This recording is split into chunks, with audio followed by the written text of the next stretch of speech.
kaming Diyos na tunay. Kung hindi ikaw ay nasa amin, ano na ang aming buhay?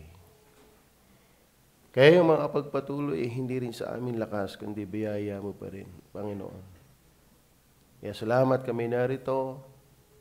Kami ay sama-sama, naglilingkod, nakakatuwa, nakaka-bless. Lalo't nakakapakinig ng pasalamatan na nakikita namin kung paanong kumikilos ka sa bawat individual na buhay. At yun po'y kalakasan sa amin. Maging sa akin. Hindi naman ako malakas kaysa kanila. Kaming lahat ay yaring alabok. Kinahabagan lamang kung wala ang iyong biyaya ay hindi naligtas, hindi nakakaunawa, hindi nakakapagpatuloy. Salamat po at kami po yung samahan sa pangalan ng Panginoong Jesus. Amen. Salamat nga po sa mga pasalamat ninyo.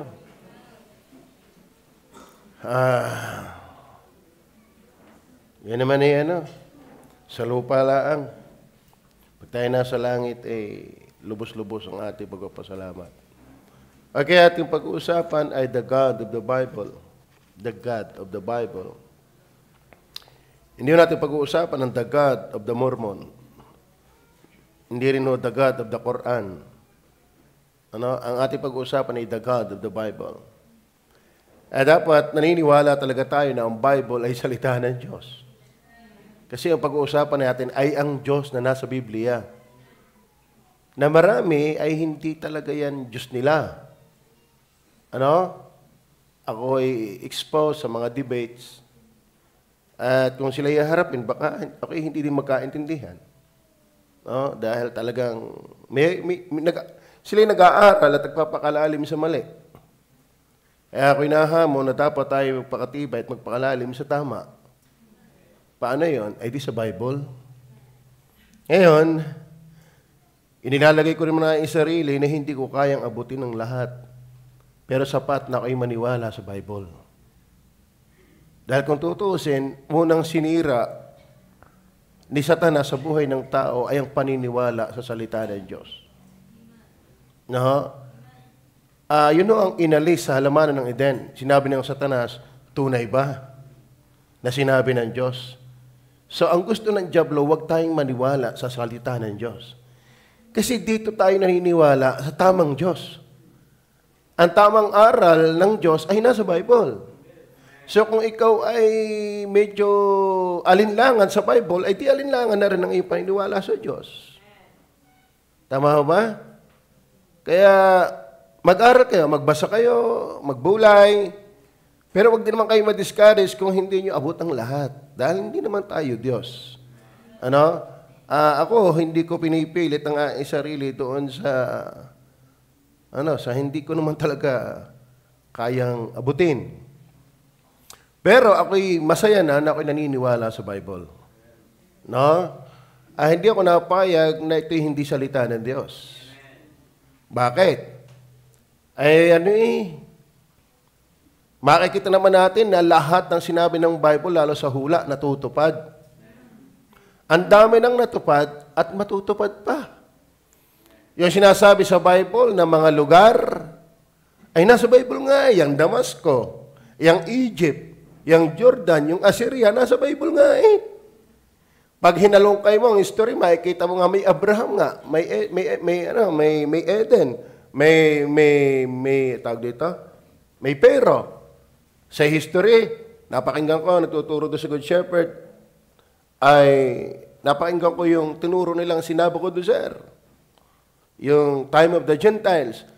So, yung mga sinabi ng Bible Tama ba? Pero kung kayo ay exposed din doon sa panglalait sa Bible, ay wag mo na. Sabi nga ni John MacArthur, magpakaigi ka na sa tamang aral, wag mo na entertain ng mali. So, ang alang intro ay maniwala tayo talaga ang Bible ay salita ng Diyos. Dahil makaka-apekto yan sa iyo sa paniniwala mo sa Diyos kung ang Bible ay hindi kabuhos ang tiwala. Alam natin ang 2 Timothy chapter 3 verse 16 na sabi doon? Naalaman natin ang banal na kasulatan na kinasihan ng Diyos ay mapapakinabangan din naman. Ang lahat ng mga kasulatan na kinasihan ng Diyos, kinasihan ng Diyos ay mapapakinabangan din naman sa pagtuturo. Pag sinabing kinasihan, inspired, talagang ang tao ay hindi nagsimula o nagsulat sa kanyang gusto lang. Lininaw yan sa 2 Peter, na ang tao ay nagsulat na buhat sa Diyos, sa udyok ng Banal na Espiritu. Kaya ang Bible, hindi galing sa tao yan. Talagang yan ay galing sa Diyos. Bagaman yung original na salin ay Aramaic, Hebrew, Greek. Pero ang magandang balita, naisali na, kaya hindi natin kailangan ng speaking in tongues. Kasi noon, kaya kailangan ng speaking in tongues, ay hindi pa nga napoprovide ang wika na kailangan ng wikang ito. Pero ngayon tayo, may Bisaya. Bisaya Mandong, Bisaya Manday. Meron tayong Inchik, meron tayong Amerikano, marami na eh. Kung hindi man manalo ito yung diwa ng esensya ng Greek at Hebrew, iniwalang hindi tayo namamali na pananganan ang King James at saka yung Tagalog na Bible. Di tayo na magpatama-tama. Kaya mahalagang familiar ka sa King James, sa Tagalog Bible, yung ang iglesyang lagi ng yabang na yabang eh. Sinabihan ko na ako'y nahamon ng debate sabi ko, payag ako kung King James. Walang ibang gagamitin. King James lang. Ayaw. Nag-pause ako. Yung Iglesia ni Cristo, gamitin mo lang King James, lusaw na ang paniniwala. Ang dami nilang Bible na pinalalabas ay yung gusto nila. Kaya sabi ko, pwede tayo magharap, basta King James ang gagamitin. Walang ibang gagamitin. King James lang. Ata-ata na. Bakit? Ang kanilang paniniwala ay halo-halo. Kung ano yung Bible. So, sa madaling sabi, dinitin ko lang part of my introduction, the God of the Bible. Dapat buo ang ating paniniwala sa Biblia ay salita ng Diyos. Amen? Hindi man familiar ang Greek, kaya pumasok ng Greek, ay nagturo ng grammar, pambira, paano makapasa din grammar pala ng Tagalog, ako'y hirap na. Grammar pala ng English, ako'y hirap na. Di lalo na kung grammar ng Greek. Pero salamat, may ibang wisdom ang Diyos magbigay. Sa content at sa context, inire-revela ng Panginoon ang katotohanan. So, are you ready? Actually, ang pag-aaral po sa Diyos ay, kapag ako yung nag-outline, wala nga yung una kong dati ay ako'y naka-23 outline tungkol sa Diyos ng Bible. Ngayon, ay hindi ko yung miminsanin. Sa bawat point ay merong paliwanag na under na doon mas paliwanag din halos magkakasusundin pagdating sa ibang punto. Ang una nating pag-uusapan na God of the Bible ay living God. Ang pinapakilalang Diyos ng Biblia ay buhay na Diyos. Do you believe that? Kaya nga tayo nakakapakinig ng mga testimonies, may Diyos na buhay. Na gumagawa sa kanilang buhay. So, hindi ko papatulan yung talatang yan. Yung Genesis 1:1. Ang sabi niya, in the beginning, God created the heaven and the earth. So, ang Diyos nakakalikha. Hindi siya nilikha. Siya'y nakakalikha. Buhay ang Diyos. Actually, yan po ang sasabak, yan po ang ating susunod yata na gagawaan ng background. Nananawagan tayo sa manggagawa ng background, nangangailangan talaga tayo.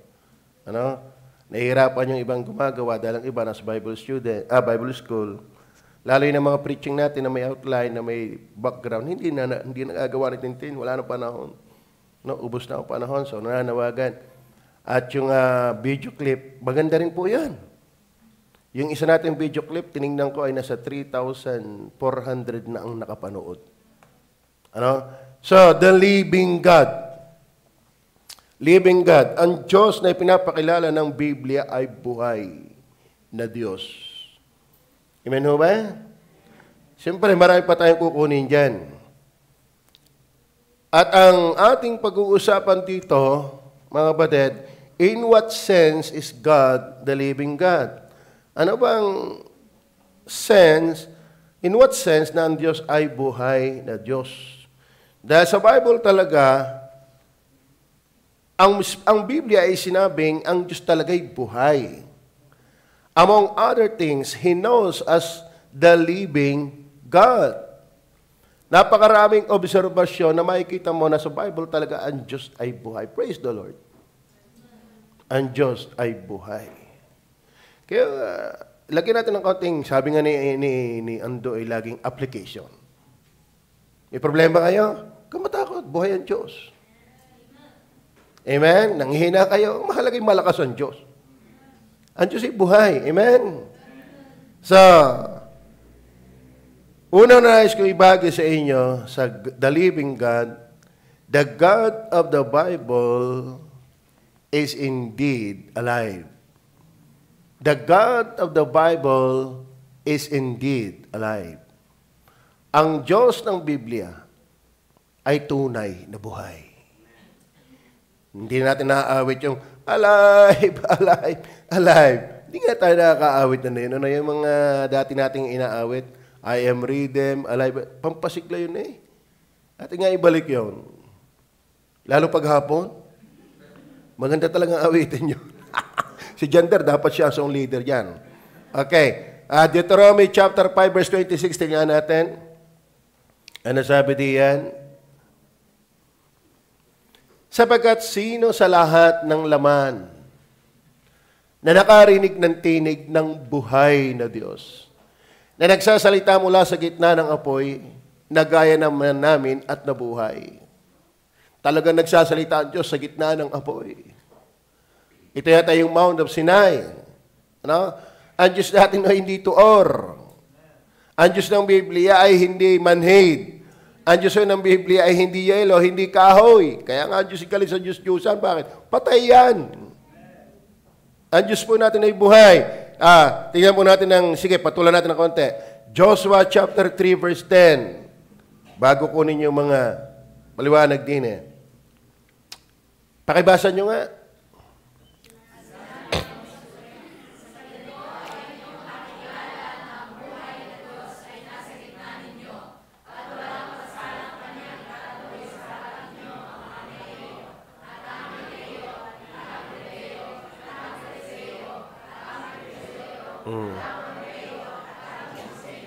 Kaya walang katulad na bansa ang Israel eh. Bakit? Ang kanilang Diyos ay buhay. Kaya kayo iniwala, maraming mangyayari pa sa God is able. Why? Our God is able. Because He is alive. Amen? Kalahin mo, 251. Ay ba nagagalak niyan? Siyempre, marami doon naka-online. Siguro, isang araw kahit tayo makaabot man lamang ng 200 na naandito sa loob. Pero all in all, lampas pa rin.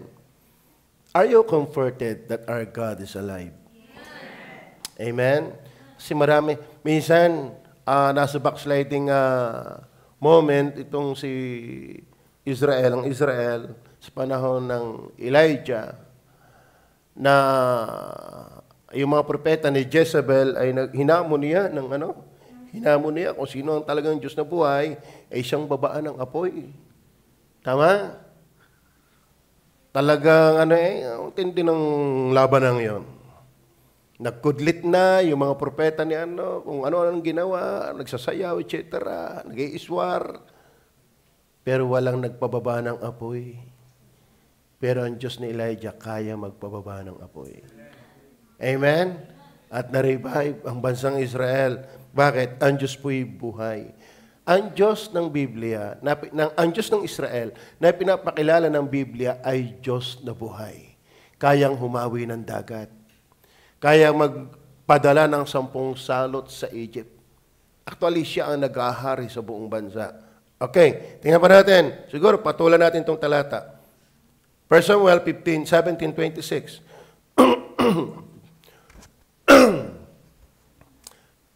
At nagsalita si David sa mga lalaki na nakatayo siping niya na nagsasabi, ano ang gagawin sa lalaking nakapatay sa Pelisteo? Yan ba yan? Ayan ba? Mayroon ba buhay na Diyos? Nasa likod ng camera eh. Kaya hindi ko kita. Okay. Sapagkat sinong Pilisteyong ito na hindi tuli, na siya'y humahamon sa mga hukbo ng buhay na Diyos. So, napagtibay po na ang Diyos, actually 10 verses yan ang gagawan uli ng background, mga kapatid.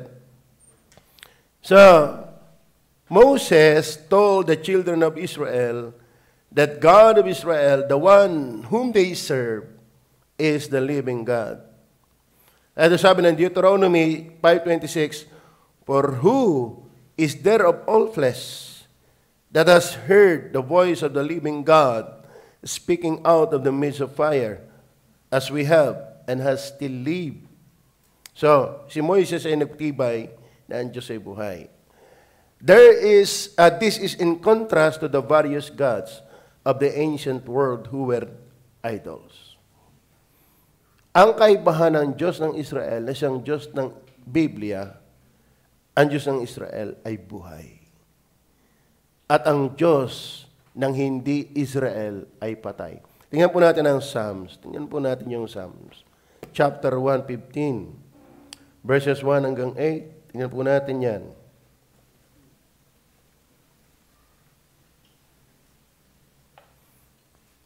Ano sabi? So, kaya tayo hindi naniniwala sa Diyos-Diyosan. Wala tayong puon dito kundi si Eric. Ano? Wala tayong puon dito. Ano? Hindi tayo naniniwala. Kaya wala rin tayong rosaryo. Tama? Alam niyo ba, pag pinakinggan mo yung debate nila, talagang nalusot eh. Ano ba ang katuwiran nila? Hindi mo naman talaga namin ginodiyos yan. Nagalang lang kami, kumbaga sa bayani, hindi naman namin sinasambayan. Naalaala lang namin ng Diyos. Tapos ang sabi niya ay, ang Diyos ngayon nagpagawa ng cherubim. Tama? Huwag kang gagawa larawan. Bito, ang Diyos nagpagawa ng cherubim. Yun ang kanilang katwiran. Ano yun yung palusot? Di tama sila. Okay. Ano sabi niya? Panginoon, sino makapanunuluyan sa inyong tabernakulo? 1:15. I'm sorry. Ano ba sabi ko? 1:15 o 15? 1:15. Ikaw Rinin, ha? Hindi mo kayo niintindi Rinin. Sino ba nando? Si Rinin nga. Nyapat ka days mo sa Irel eh. Hindi ka magkaintindihan, ha? Si Selo sa Esima eh. Ano ba si Rinin? Nandun ba? Wala. Akala ko pa naman si Rinin. Okay. Inihatid na si Mae. Okay. Itong mga ito.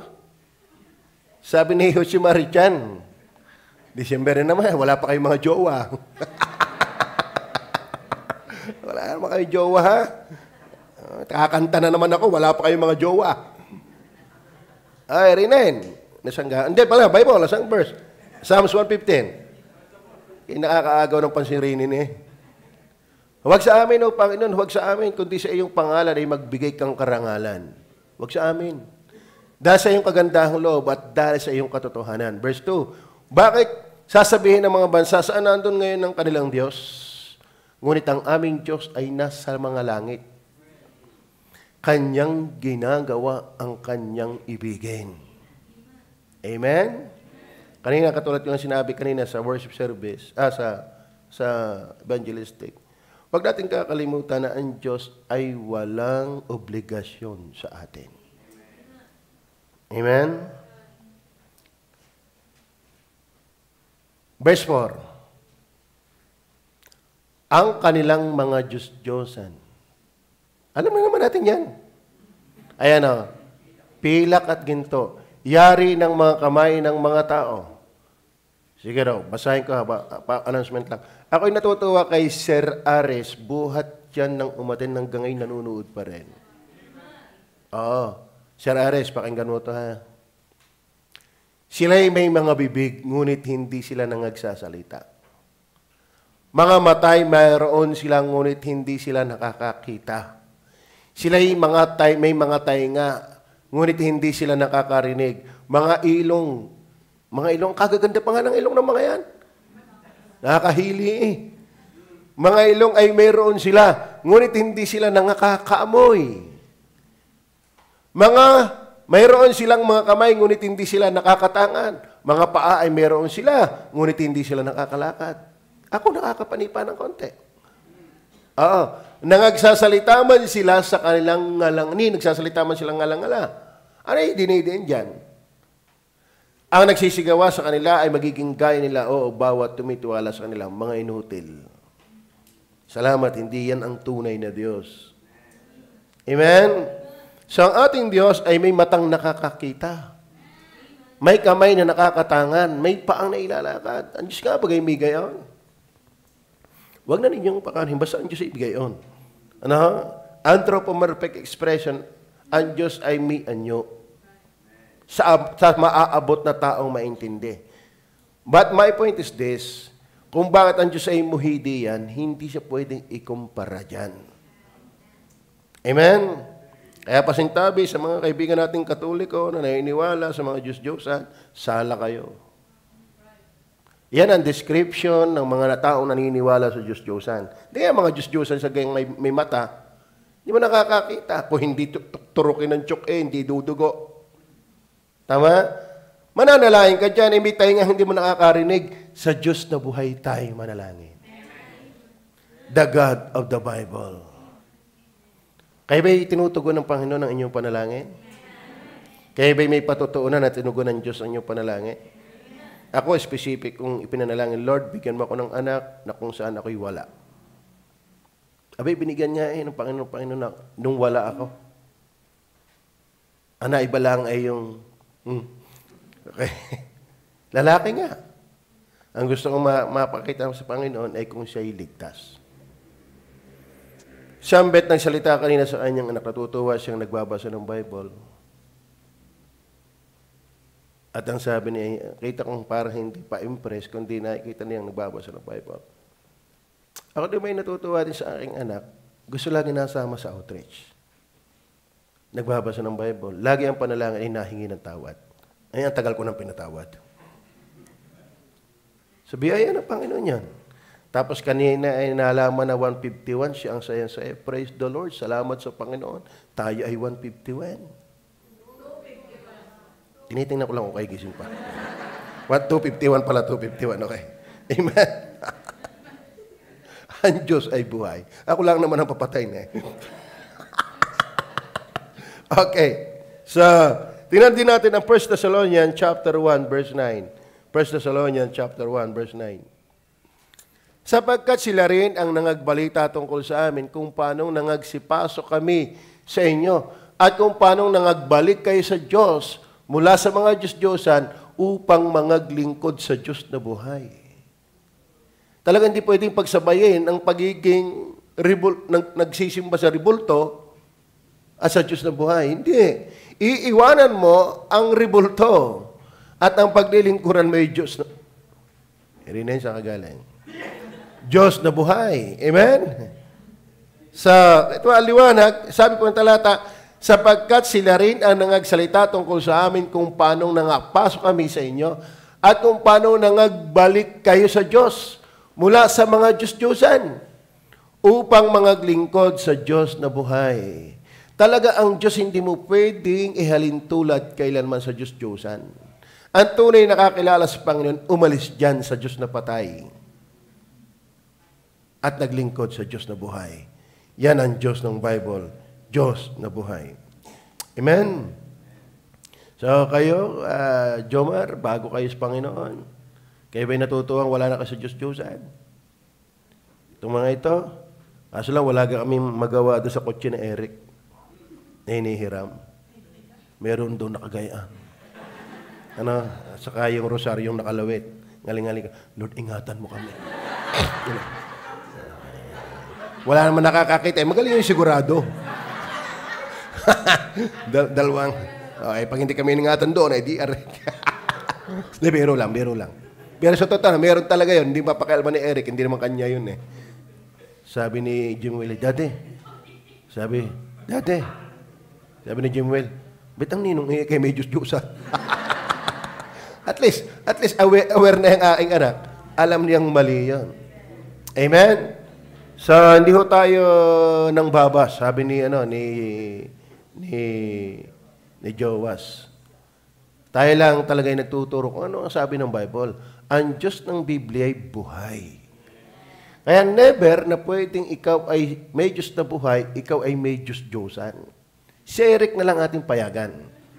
Dahil hindi pa naman kanya yon. Okay. Sa bayaw niya yon. At least nakakasakay ako doon sa Diyos-Diyosan. Ano? So, amen? Yan ang the God of the Bible, the living. Number 2, the living God. Una ay the God of the Bible is indeed alive. Number 2, He is alive in a different way than everything else. He is alive in a different way than everything else. Bakit? Ano ibig sabihin niyan? Tayo buhay dahil niya. Pero ang Diyos ay buhay sa kanyang sarili. Iba yun. Lahat ng kinapal na may buhay dahil lang buhay na Diyos. Pero ang Diyos ay walang bumubuhay. Tama ba? Yan po ang pandalwa. Ang ating Diyos ng Biblia na tinuturo ng Diyos na isang biyaya naman ay ating Diyos. Ating Diyos nga ba? Siyempre, may pag-aaralan pa tayo dyan. Atin lang kinukuha yung the living God. Yan ang Diyos ng Bible. And He is alive in a different way than everything else. Yet, He is alive in a manner that is different than anyone else. The basis of His existence is Himself. Tama ba? Ang salalayan, ang basihan, ang sanhi, actually, hindi naman sanhi, ang kalagayan ng kanyang buhay ay siya mismo. Hindi siya nabubuhay dahil may sinasalalayang anuman. Ano nga hiwaga ng ating Diyos na yan? Amen? Sa kanya nakasalalay ang lahat, pero siya'y walang sinasalalayan. Ikaw ay nabubuhay dahil ang Diyos, pero ang Diyos, wala ka pa, siya'y buhay na. Tama? Tingnan natin ang John chapter 5, verse 26.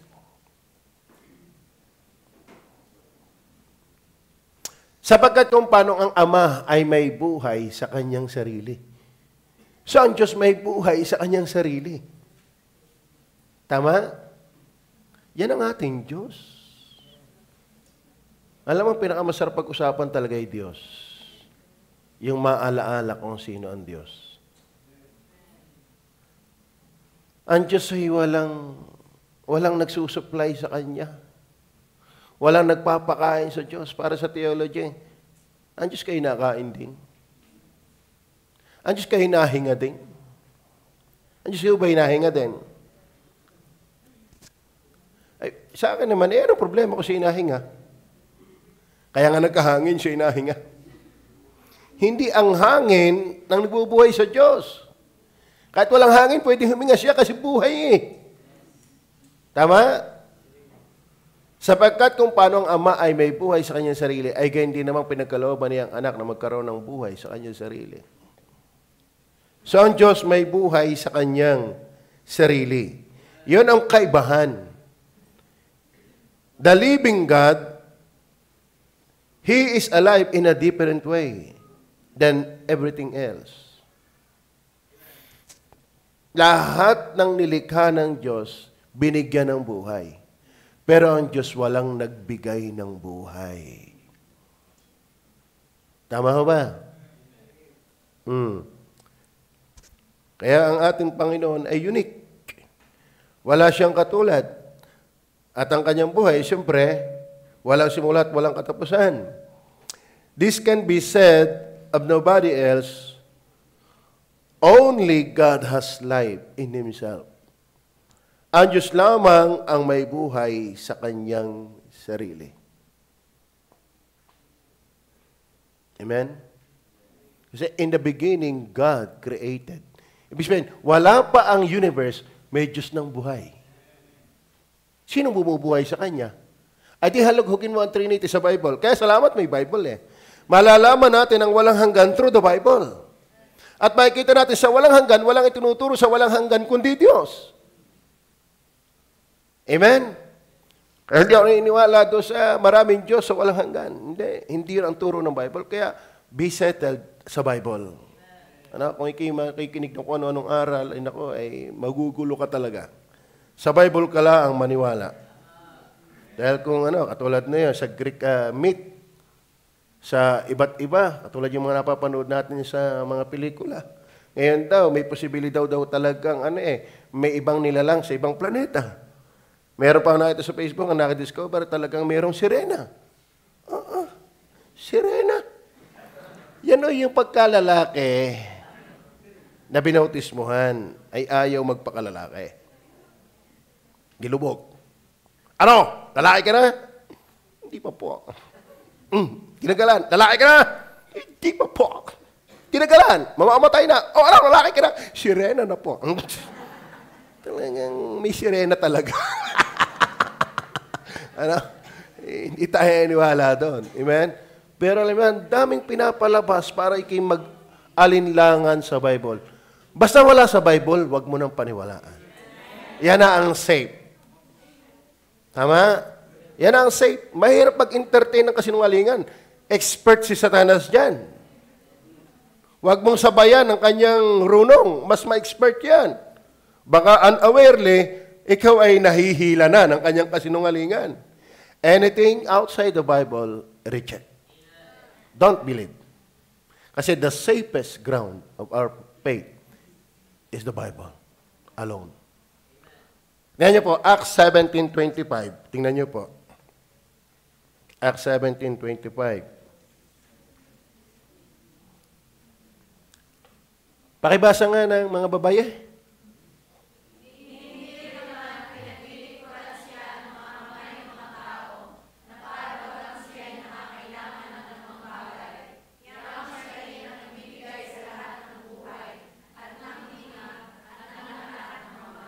Hindi naman natin siya pinaglilingkuran dahil kailangan niya tayo. No. Kaya tayo naglilingkod sa Kanya dahil tayo nangangailangan sa Kanya. May talata na hindi rin naman pinaglilingkuran siya ng mga kamay ng mga tao na para bagang siya nangangailangan ng anumang bagay. Wala siya pangailangan. Yamang siya rin ang nagbibigay. Siya pa nga nagbibigay sa lahat ng buhay at ng hininga at ng lahat ng mga bagay. So, the living God, the God of the Bible, the living God, He is alive in a different way than anything else. Siya ang buhay sa kanyang sarili. Lalim yun, Ano? Ba't ka buhay? Ay, buhay eh. Sino bumuhay? Ako. Actually, hindi naman siya binuhay. Ang hirap pagkasaya sa utak na yan. Hindi ka? Hindi naman siya nabuhay eh. Siya'y buhay, sagya. Tama? Hindi naman pwedeng hindi. Irrelevant ang tanong, paano niya binuhay ang kanyang sarili? Hindi naman. Kasi pag sinabi, binuhay niya ang kanyang sarili, may beginning yun. At saka paano magsisimula yun? Hindi ganoon. Basta ganyan ang ating Diyos. Nakakatawa ang Diyos. Kaya masarap bulahin ng Diyos, nakakaalis ang problema. Nakakagaan ang puso. Ayun pang siya, kukunin din natin yung sovereignty. Ay, ang dami. At saka dapat natin makita, yung God sa eternity ay persona. Okay, madadaanan din naman yan. So, number 3. So, yun nga, He's alive in a different way than everything else. Then number 3, ay dito na halos ang katugon, He is the self-existing one. He is the self-existing one. Siya ang umiiral sa kanyang sarili. Siya'y umiiral. Siya'y umiiral. Ano yan? Tagalog daw. Self-existing, nabubuhay sa kanyang sarili. Sa pamamagitan ng kanyang sarili. When the Lord spoke, when the Lord spoke to Moses out of a burning bush, He told him that He is the self-existing God. Ano sabi niya? I am who I am. Hindi sinabi ni I am o who I'm become. Ako yaong, ako nga. And God said unto Moses, I am that I am. Ako, ako nga. Hindi ako si naging. Okay. So, ang Diyos po ay buhay. At siya'y nabubuhay sa kanyang sarili. Kaya may nagtatanong sa inyo, ay sinong bumuhay sa Diyos? Yung aking apo, si Kenneth, ay napapalaban na agad. Namigay daw siya ng tracts, siya ay tinanong, sino ang gumawa ng Diyos mo? Ay di nagtanong sa akin, Pastor, sino nga ang gumawa sa Diyos? Ay di, si Kabiron. Ano? Wala talagang gumawa sa Diyos. Siyang gumawa ng lahat, pero walang gumawa sa Diyos. Sa theology, kung naalala ko yung turo niya, yung thermodynamics na sinasabi nila, God is the cause of everything, but God is the uncaused cause. Doon ako naglaba. Kumuskus na ako ng kumuskus. Hindi ko maintindihan yung theology sa thermodynamics. Akala may mga thermodynamics. Akala ko yung thermos. Yun daw ang kanilang sistema. God is the cause of everything, but God is the uncaused cause. Oh, talaga makapakuskus ka doon. So, ang ibig sabihin lang niya doon, ang Diyos ang may sanhi ng lahat, pero walang may sanhi sa Diyos. Kaya pangalan niya, I am that I am. Tama ba? Eh, anong gagawin? Ang Diyos talaga wala walang gumawa sa Diyos. Sinong gagawa sa Diyos? Dahil kung may gumawa sa Diyos, hindi sa Diyos. Sinong gumawa sa Kanya? Naku, walang katapusang sunsunan yan. Tama? Yang inyong bituka may bulat tama? Kaya daw natutunan ng ating kinakain, may bulat ang iyong bituka. Yung bulati mo, nakakain din. Di may bulati rin yun. Di ka? Tama ba? Sunsunin mo. Sunsunin mo yun. Mababaliw ka. Si bulati lang yun. Kaya minsan hihinto Sapat na sinabi ng Diyos, siya'y buhay sa kanyang sarili.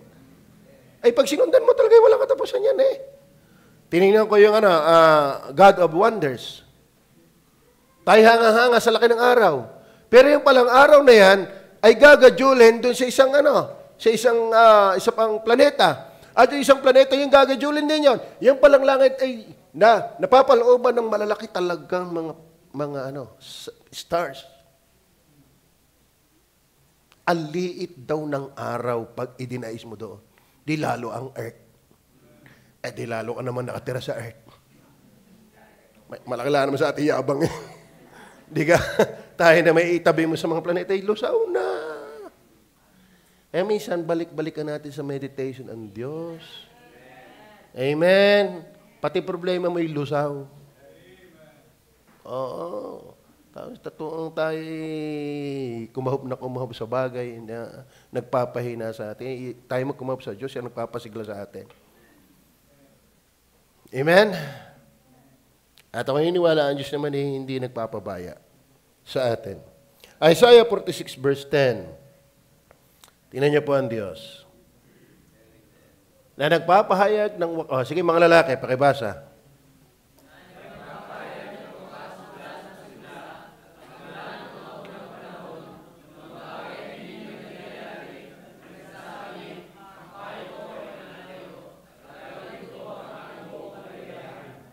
God exists completely by Himself. He needs nothing. Furthermore, He is not affected by anything else unless He chooses to be affected. He alone could make the following statement. Alam mo, ang Diyos po ay hindi apektado ng anumang bagay. Libo na lang, napayagan niya sa kanyang sarili maapektuhan. Alam mo kapatid, ang Diyos ay walang kalungkutan, pero ginusto niyang malungkot. Kaya minsan ang silip ko dyan ang kanyang kalungkutan ay His sovereign pleasure is yung siya ay malungkot. Bakit? Naranasan niyang malungkot eh. Sabi niya, nagsisisi akong nilikha niya ang tao. Talaga ang Diyos ay nalungkot din. Nung sinasagit si Manny, siya'y nalungkot din. Ngayon, siya'y masayang, siya'y nalungkot. Lalim. Ano? Kaya ito ipapasok dito na walang nakakapikto siya. Kaya lang siya napiktuhan, ginusto niyang siya mapiktuhan eh. Ano layunin? Kalwalhatiin pa rin niya. Ang ganda ng sagot ni John MacArthur eh.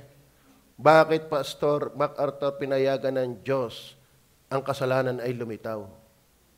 Ano sagot ni MacArthur? For His glory. Bakit?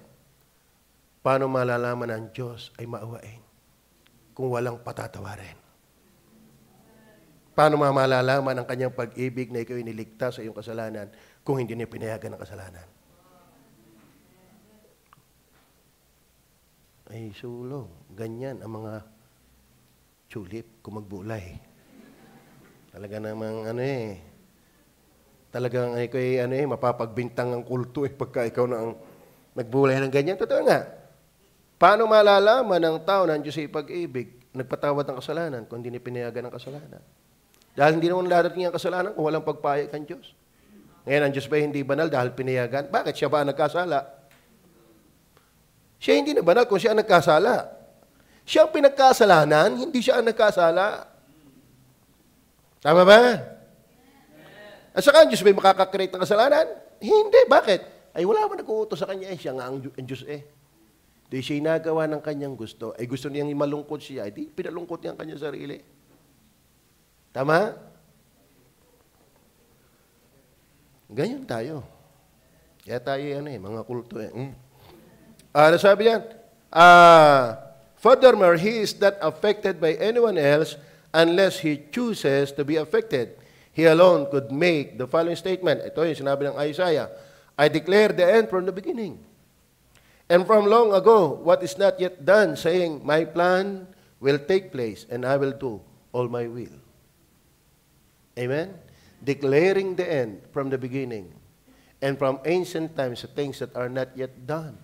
Alam niya ang kahapon, nung walang-wala pang dulo, hanggang ngayon, at yung mga mangyayari. Tama. Dahil siya'y buhay, alam niya ang lahat. At wala makakapigil sa kanyang plano. He alone accomplishes His purposes. No other being in the universe, angel or human, could make such a statement. Walang pwedeng mag-angkin niyan, kundi Diyos lang. Amen? Then number 4, the living God, the God of the Bible, is not only the God of the Bible indeed is alive. He is alive in a different way than everything else. He is self-existing one. Then number 4, He is the source of life. He is the source of life. God is also the source of all life.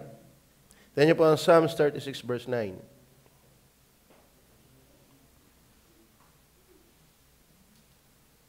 Pakibasa nga ulit ng young people naman.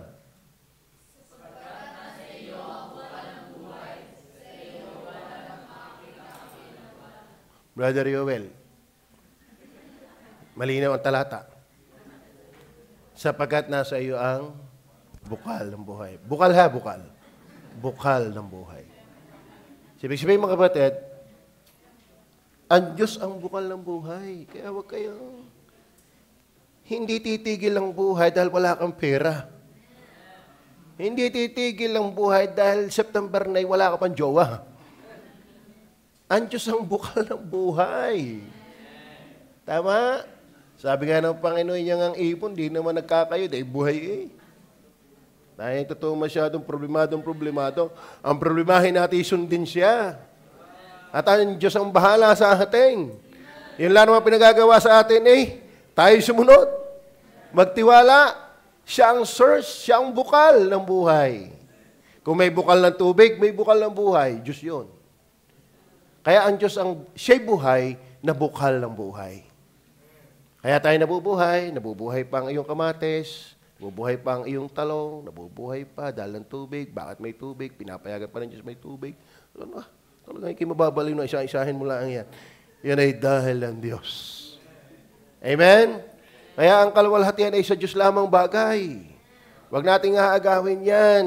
Pasalamatan natin, papurihan ng Panginoon dahil siya po ay buhay. Kaya nga siya ang puno, tayo ang sanga. Manatili lang ang ating gagawin. At kung talaga naman tayo kanya, hindi tayo mawawala sa kanya. Mali yung salitang, ako'y dating Kristiyano, ngayon hindi na. Sala ho yun. Kaya ngayon hindi ka ng Kristiyano. Kahit noon pa hindi ka naging Kristiyano.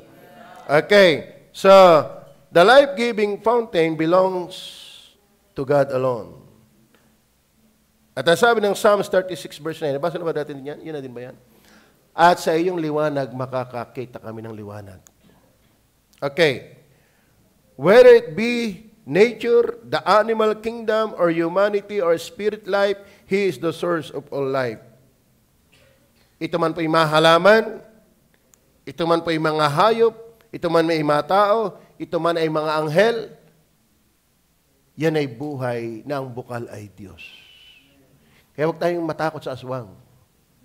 Kaya buhay yan dahil may Diyos ding nabuhay sa kanya. Ano, hoy, kay aswang na aswang ha? Iki di buhay kung walang Diyos. Ay dito may bata daw. Kaya minsan pag ako'y nag-iisa, talaga ako'y dinalabasin ng office. Bakit? Ako'y nagpipray.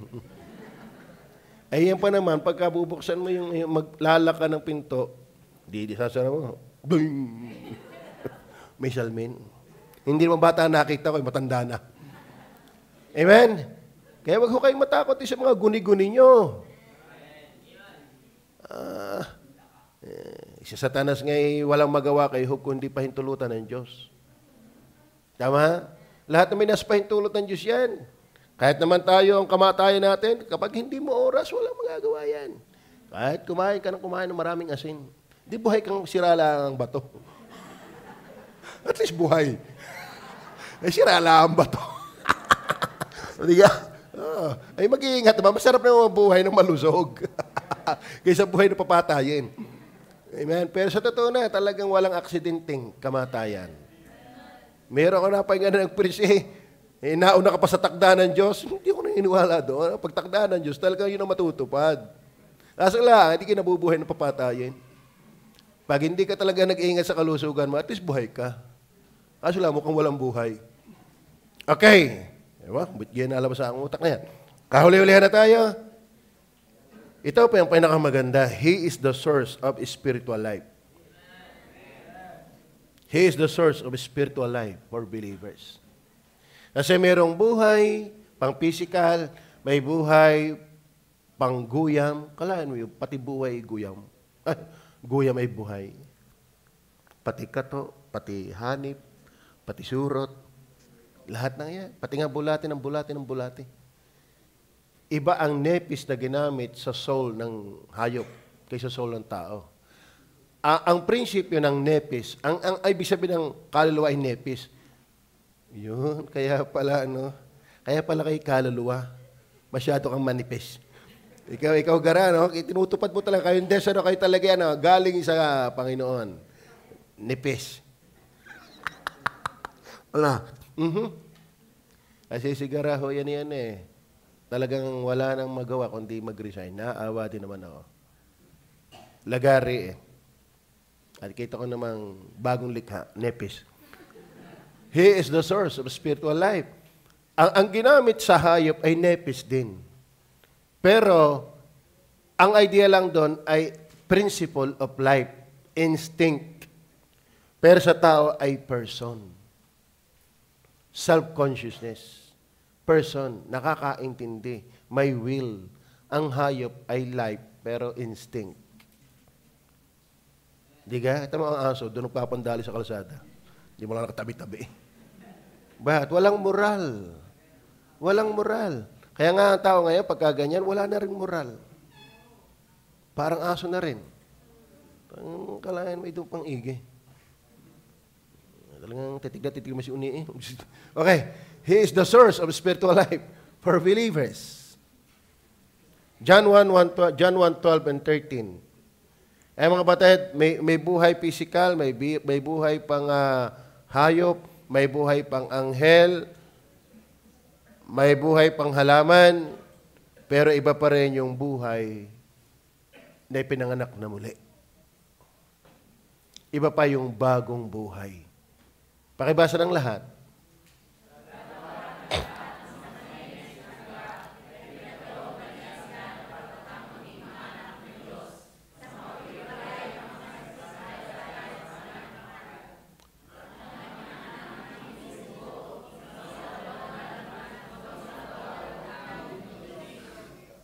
So, yun yung kakayahang manampalataya hindi galing sa tao.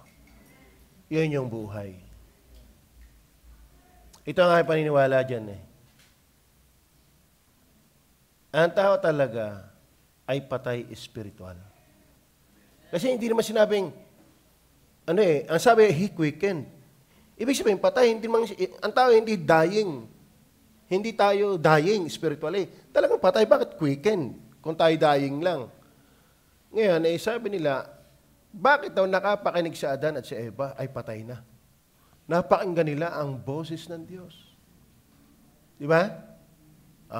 Ay akala ko kay patay na iba yung nakakapakinig pa. So, mali ang pagkaintindi ng mga tulip sa spiritual death. Sabi sa atin.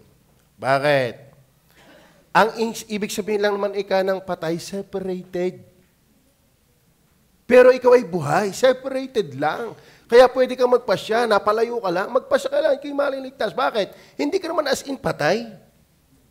Separated ka lang. Tama ba yan? Ikaw ba'y patay o separated lang? Ay, bet yung katawan separated sa soul. Ano, naghihingalo? Patay ba ang katawan na hiwalay sa soul? Patay. Ngayon, kung ang espiritu ay patay, hiwalay sa Diyos, ano yung buhay pa? Hindi, separated daw lang yun.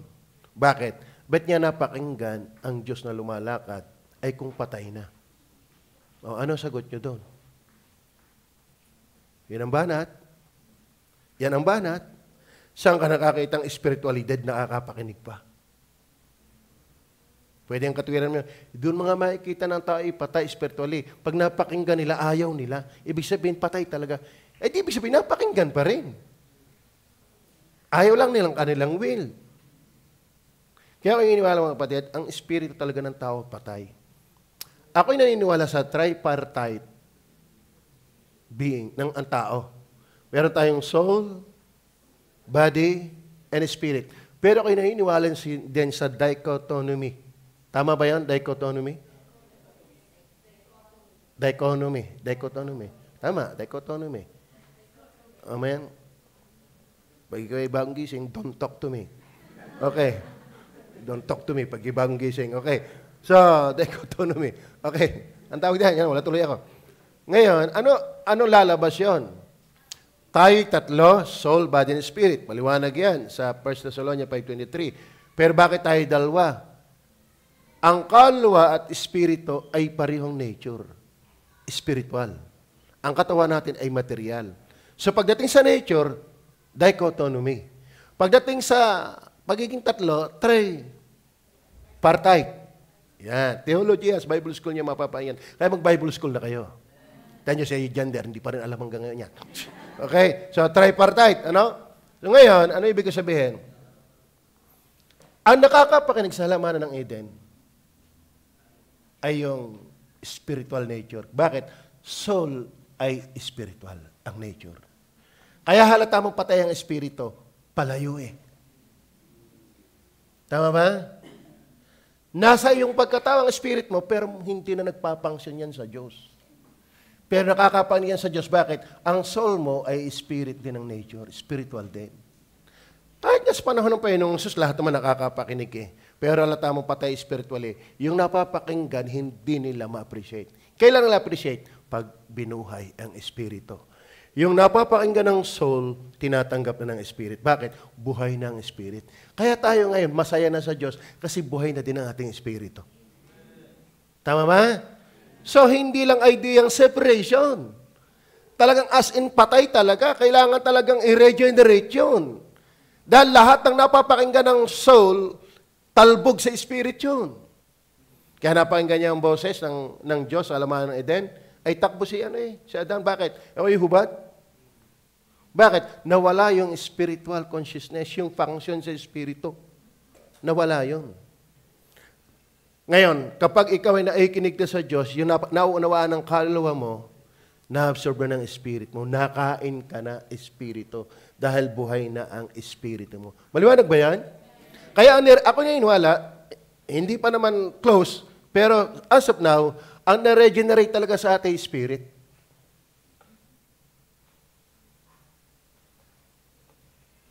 Binuhay ang Spirit. Kaya nga, except a man be born again, in Spirit, hindi in soul eh. In Spirit, John 3, verse 5 and 6. 3 verse 3 and 6. Ang pinanganak sa laman ay sa laman nga. Ang pinanganak sa Espiritu ay sa Espiritu nga. O ang pinanganak ay sa Espiritu, small s. Kaya mga kapatid, ang buhay espiritual ay galing din sa Diyos. Maliwanag ba? O, paano mo malalaman ikay buhay na espiritual? Yung soul mo ay may instant effect sa spirit mo. Nagre-response, nag-appreciate, tumatalab, nanunuot sa espiritu mo ang dumadaan sa kaluluwa mo. Dati hindi. Maliwanag ba?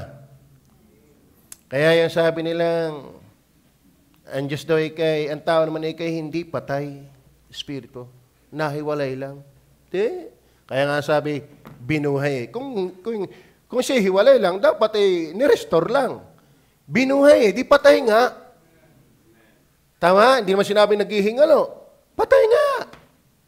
Kaya tayo, pinanganak sa espiritu, hindi na tayo tatakbo. Lalo na ako. Amen? Pag nakapakinig, di ka? Pero kayo hindi pa ipinapanganak na muli, nako, kunda nga lang ng tatay ko yun, ako yung inanyayahan, pero hindi na-appreciate ng espiritu mo. Patay yan. Naintindihan nyo ba yan? Ito ang pastor nyo, hindi ako basta naniniwala sa paliwanag ng iba. Pinagtatagni-tagni ko yan. Pero wala kaming problema. Pero pag ako'y tatanungin yung private, yun ang aking paniniwala. Tinanong ko ngayon, nagtuturo doon sa lipa ng reform hindi niya magustuhan yung paliwanag. Ay, di wala problema. Pero ito yung aking nakikita sa ngayon. Nang ipinanganak talaga sa ating espiritu. At may instant effect yan sa soul. At dahil may instant effect yan sa soul, pati body may epekto na yan. Kasi magkakasama yan. Pero hindi lahat ng napapakinggan ng soul, kung walang buhay, ang espiritu ay nakaka-apekto. Kahit nyo dahil ang soul ay self-centeredness, ang tao ay self-centered hanggat patay pa ang espiritu. Bakit? Yung function ng espiritu ay pang Diyos.